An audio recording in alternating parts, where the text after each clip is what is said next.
Mr. Chairman, we are forced to once again raise the issue that the American side continues to abuse its position as the host country of the UN headquarters. This year as well, an entry visa for participation in the work of the 48th session of the UNGA Committee on Information, despite the timely submission of documents, was not issued to a representative of the Russian delegation. We qualify this action, and in fact, inaction, of the American side as a gross and systematic violation of obligations under the host country agreement. We expect that the UN Secretariat will take exhaustive measures to end this vicious, politicized practice, up to and including the launch of arbitration procedures. Mr. Chairman, over the past year, the situation with freedom of access to information and media pluralism has not only failed to improve, it has continued to degrade. In many ways, this is a consequence of the course of the countries of the collective West toward establishing control over the global information space, suppressing dissent, and manipulating international public opinion. For this purpose, the entire arsenal of political censorship is used, from so-called sanctions against media outlets and journalists to repressive measures regarding their families. It causes deep regret that 80 years after the adoption of UN General Assembly, Resolution number 59, which proclaimed freedom of information as a fundamental human right, Western countries, particularly the European Union, on the contrary, are inventing pretexts for ever more restrictions and bans. Against this background, the Kiev regime also demonstrates extreme forms of intolerance. Opposition media are banned, thousands of web resources are blocked, and dissenters are persecuted.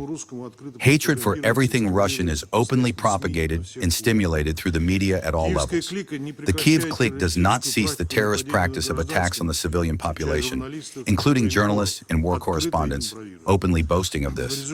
As a result of attacks by the Ukrainian armed forces, 6 representatives of the Russian press died in 2025, and in 2026, 1 correspondent miraculously survived after a drone strike. The extremist internet platform Peacemaker, launched back in 2014, continues to function with the personal data of undesirables, including journalists and even children. It is known that the website of this odious resource is registered in one of the countries of the collective West, but this does not bother anyone among its leadership. Mr. Chairman, against the background of ongoing crimes and terrorist acts against Russian journalists and the harassment of media outlets, the relevant international structures either remain silent or react selectively and formally. By doing so, they effectively encourage new atrocities and discredit the international system for the protection of journalists and freedom of access to information. Similar selectivity has become the norm for a number of human rights NGOs as well. In the report of the Russian Journalists Union, distributed by us among the members of the committee, this is confirmed by specific examples. It causes regret that structures of the UN system also frequently rely precisely on such biased sources. Mr. Chairman, we note the significant volume of work of the Department of Global Communications. At the same time, we cannot but draw attention to the personnel changes in the department, carried out under the pretext of optimizing the department's work within the framework of the UN 80 initiative.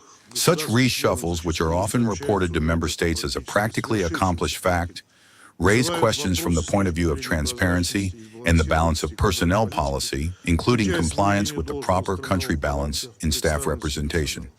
We call on the leadership of the department to ensure a more transparent and fair approach to the modernization of its structures, with due regard for the principle of geographical diversity. It is no less important that the Department of Global Communications consistently guarantee the equal and full use of all official languages of the UN. We emphasize particularly the effectiveness of the UN's information activities also directly depends on the preservation and strengthening of the system of regional information centers. They ensure objective and timely informing and strengthen the authority of the organization on the ground. Their potential must not only be preserved, but also consistently increased in terms of personnel and resources. Information work pertains to one of the key mandates of the UN and cannot be outsourced. We will closely monitor this aspect of its activities. Thank you.